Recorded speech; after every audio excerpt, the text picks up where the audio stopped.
name's Hunter Buckway. I'm 23, almost 24. I'm super into pickleball, super into skiing, and I work as a framer. I'll be studying construction management here soon. My story starts when I was about 17. So I grew up in the LDS Church, the Church of Jesus Christ of Latter-day Saints, all of my life. And as a member of the church, as a male, you're kind of expected to serve a mission. And I feel like everyone's kind of, I don't know, maybe apprehensive about serving a mission a lot of times. Just because you're leaving family, you're leaving work, school, everything for 2 years. And so when I was 17, people would ask me, are you going to serve a mission? And I was like, no. But little by little, that changed. When I was 18, I was finishing up my high school year, I had a girlfriend, and it was a definite, no, I'm not going to serve a mission, just because I had a girlfriend. You know, you're 18, you don't have like a bigger mindset. And so when I was 18, I said, no, I'm not going on mission. 19, same thing, I'm not going on mission. I was with the same girlfriend for two and a half years before I started noticing that kind of my happiness was going down. And that's hard to see, like in the moment. But I just wasn't happy, not for anything that she was doing or did, because she's an amazing person. But I think the lack of the gospel in my life was what caused that happiness to go down. Because I wasn't living like a bad life by any means, but there's a conflict between what you know and what you're doing. And if what you know to be true and what you're doing are different, there's a conflict of interest in your head. So if you align my dad taught me this, if you align your thoughts and actions equal, then there's no conflict. I always told people when I laid down at night, I wasn't happy. And there's an emptiness that you don't ever want to feel. And it wasn't that I wasn't happy with my friends or with family or school or whatever, it's just emptiness. So I started meeting with my bishop, and that was very therapeutic, honestly, because I would notice things about myself just talking through it that I never noticed before. The way, like why I did certain things or why I was so hooked on this girlfriend that I had. And I think a lot of it was just insecurity of myself, or it was something stable. And so for me to let go of that was really, really hard. Really, really hard. But I think the changes that I made were very, very simple. There's a quote that I love, somewhere along the lines of, it takes as long to change as it does to make a decision and mean it. And for a long time I was like, yeah, I'm gonna change, but I never meant it. I never was just like, yeah, I'm doing it. So there was a couple nights reading my scriptures, just, that was what the change was. I honestly think people think, oh, I have to make this big change in my life and I have to do all these wonderful things and I have to, get a great job right out of high school. I have to get married ASAP because we live in Utah. And it's not like that. Because my path is so much different than yours and my best friends and whoever else.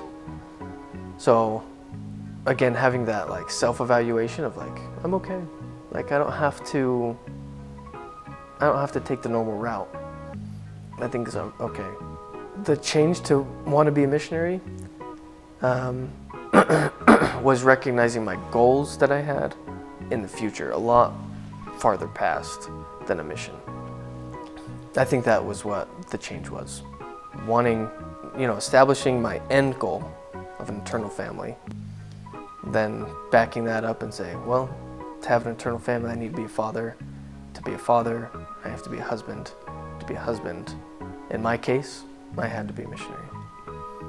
So, never wanted to be a missionary, but I had to be. And it was the best experience of my life. Once I got my answer, it was still not easy to be the person that I wanted to be. After 6 months of really hard work, like being really diligent, sending my papers, and I would ask some people and they'd be like, yeah, I got my mission call in like a week. I'm like, they must have messed up because I don't have my call. So 3 weeks goes by, 4 weeks goes by, and I think it was on the 5th week. I was getting off work, came into your office, and you told me they rejected my papers. And I wouldn't say my whole world sank, but kinda, it did, because you work so hard for something. At this point it was, 3 years? And so I remember going home to my family, and my mom already knew, because you called her. And she knew, and for that was why I got my car washed, because she knew that I wasn't going on my mission, so she paid for my car wash. So I remember that very clearly. It was great. But I remember going home to my family, I'm like, you know what, like, everyone's path is different. I don't remember a time like I was ever like, I'm not going anymore. Because when I get an answer, I'm very stubborn. And so I got my answer, and I went home, stood in front of my family, I'm like, I'm going in 6 months. My path is not the same as everyone else. So first I got my call to Ecuador, west. Then because of COVID and because you can't get a visa, they changed my mission to Charleston, West Virginia for the time being. And to wait that reassignment was really hard, just because I was a missionary, did the MTC, and then got released as a missionary, then got reset apart. So that was all really tough too, but it was great. It was great. I went out to the mission field in July of 2020, up until I remember September 11th, 2020. I remember taking a flight back home. Everyone asking me, where did you serve? Why are you coming back early? All these different things that nobody wants to hear, right? You want to serve your 2-year mission, and you just want to go. You want to be done. And especially in my case, I was like, I just want to serve, and I want to be done. But yeah, I remember coming home, and the guy asked me, where did you serve, Elder? And very kind-hearted, very well-intentioned question. But for me, it was devastating, because I was like, I didn't serve. But that is another point where I had to make changes, to become who I wanted to be. And at that point, that was when I was like, I'm going back out on my mission. Because even though I was inside for 2.5 months, I've never been happier. In my life, I've never been happier, and I've actually found something that fills that emptiness. So I'm going back out. February 16th, I think it was, of 2021. So a lot of people have been like, man, I don't know how you did it. I don't know how you went back out. But through adversity is the times you grow the most, right? Like, that's kind of cliche, but it really is. And so I think my decision to go back out was never a decision, really. It was just, I want to become this, and that's where I'm going to go. And so some people have said like, oh, it was a step backward because you came back home. But it was never a step backward for me. It was a step forward in what I wanted to be and who I wanted to become, and gain all the necessary skills that I needed. And so it was never ever a step back home. It was a step to my future and to who I wanted to be, what I wanted to become. And so I thought that was really good for me. I honestly think that was the best, worst thing that has happened to me ever, is that I was able to go home, figure it out, and then go back on my mission. Started in Covington, Virginia, with 2 companions. We were inside forever, just 6 months of Facebook and calls. And then going back to like knocking doors. We could knock 10 doors just around our appointments, and then you had to go back to the house, do calls, do Facebook. And then that kind of like slowly started opening up just as the COVID situation got better.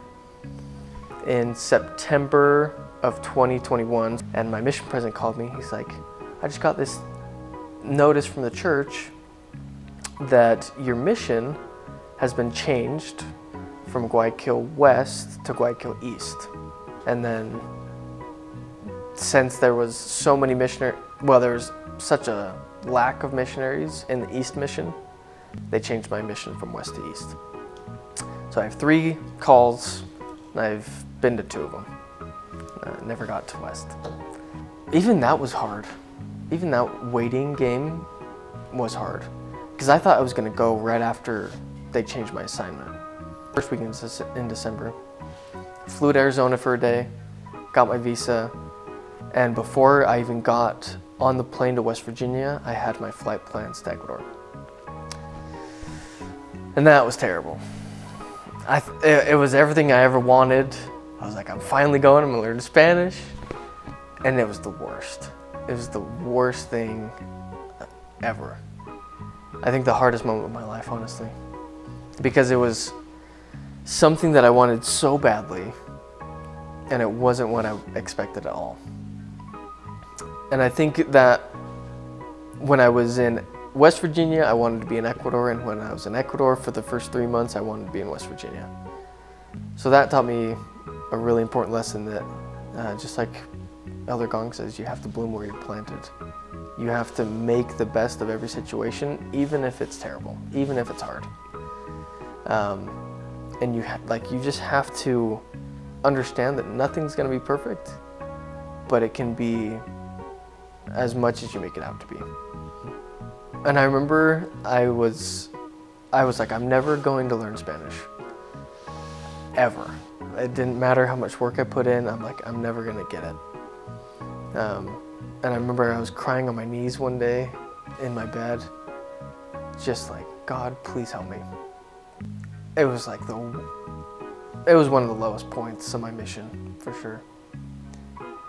And after crying it out, got back up, and I remember I would study every morning from 9 to, well, I guess like 8:30 to 12 until 12:30, until we had lunch. Just hoping something would stick, like anything. At night from 9 to 10, I'd read my scriptures out loud, trying to get some sort of Spanish, trying to get your tongue loosened a little bit. And so I think those were just just a small decision of, I can enjoy my time in Ecuador, everything I've ever wanted, or I can make it terrible for 9 months. So that was kind of my decision, make the best of it. I think those 3 months were the hardest of my mission, maybe the hardest of my life, I don't know. And after that was all great, because I just decided I'm gonna make the most of what I have here. Everything I've ever wanted, I have, and I'm not enjoying it. So I gotta change something. When I was with my first companion, he told me, si vale la pena hacerlo, vale la pena hacerlo bien. So if it's worthwhile doing, It's worthwhile doing it well. And that was something my parents always taught me. Cutting grass with my dad. If I missed a spot, he's like, it's got to be right. If you're doing it, you might as well do it good. So, si vale la pena hacerlo, vale la pena hacerlo bien. There is honestly no way anyone can ever do a full-time mission for the church without the Lord's help. It is impossible. I don't care who you are, it's impossible. I never wanted to become a missionary. I never wanted to be a guy that walks around, knocks on doors, and shares the gospel. I never wanted to do that. What I did want was I wanted to be an amazing husband. I wanted to be an amazing father. I wanted to be a good son. I wanted to be a good disciple of Christ.